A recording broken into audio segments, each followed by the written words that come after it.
चलिए दोस्तों बात करते हैं एक और नए क्वेश्चन के बारे में। इस क्वेश्चन में एग्जामिनर ने कहा है 784 वर्ग सेंटीमीटर क्षेत्रफल वाले एक वर्गाकार कागज की शीट से 4 बराबर आकार की अधिकतम गोलाकार प्लेट काटी गई है। प्रत्येक प्लेट की परिधि बतानी है।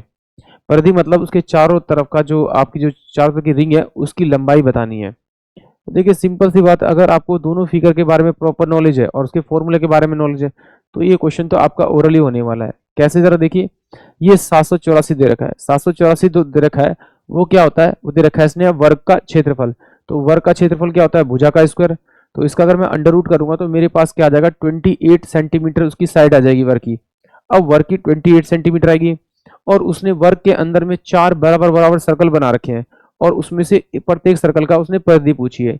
तो इसका मतलब है कि जो इसकी साइड आएगी वर्ग की वो कितनी, 28, और 28 को अगर मैं आधा करूंगा तो मेरे पास कितना हो जाएगा आपका 14, और 14 को अगर मैं आधा करूंगा तो मेरे एक वृत्त की मेरे पास में त्रिज्या आ जाएगी, वो कितनी आएगी आपकी 7।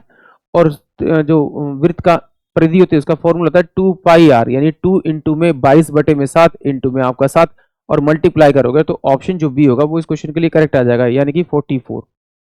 तो ये टोटल फॉर्मूले के ऊपर डिपेंड है चैप्टर। अगर आपको उसके बारे में बेसिक नॉलेज है तो आप इसे ओरली ही कर पाएंगे। कैसे कर देखिए, बट फिर भी हम इसे डिटेल से सॉल्व कर देते हैं जिसको नहीं समझ में आया। ये मेरे पास में मान लीजिए एक वर्ग है मेरे पास में, इसके अंदर मैंने क्या किया, 4 बराबर बराबर मैं सर्कल बनाऊंगा तो मैं 4 इसके फैक्टर लेता हूँ क्योंकि चारों यहाँ से टच करेंगे।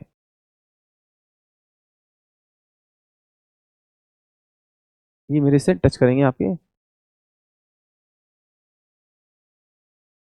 ये से टच करेंगे। अब देखिए उसने ये वर्ग की भुजा दे रखी है, वो कितने 28 सेंटीमीटर दे रखी है। ये भी 28 सेंटीमीटर दे रखी है, ये भी 28 ही होगी इसकी आपकी। वर्ग है तो 28 सेंटीमीटर होगा। तो 28 सेंटीमीटर से अगर मैं इसको आधा करूंगा तो ये मेरे पास में कितने आ जाएगी, 14 आ जाएगी। यानी कि ये वाली जो साइड आ जाएगी मेरे पास में 14 आ जाएगी और ये वाली 14 हो जाएगी। अब इसके अंदर अगर मैं इसको आधा कर दूं तो ये मेरे पास में कितना आ जाएगा, इसको अगर आधा कर दूं तो ये मेरे पास में 7 आ जाएगा और ये मेरे पास 7 आ जाएगा। अगर एक वृत्त की मुझे त्रिज्या मिल गई तो उसका फॉर्मूला आता है 2 पाई आर, एक वृत्त की परिधि निकालने का। तो 2 मेरे पास है, 22 बटे में 7 मेरे पास है और आर की वैल्यू कितनी मेरे पास में 7 है। इससे काटूंगा तो 44 सेंटीमीटर जो आएगा मेरे पास में ईच सर्कल का सरकमफ्रांस यानी पैरामीटर आएगा, यानी कि ऑप्शन बी। आई होप आप सभी को क्वेश्चन समझ में आया होगा।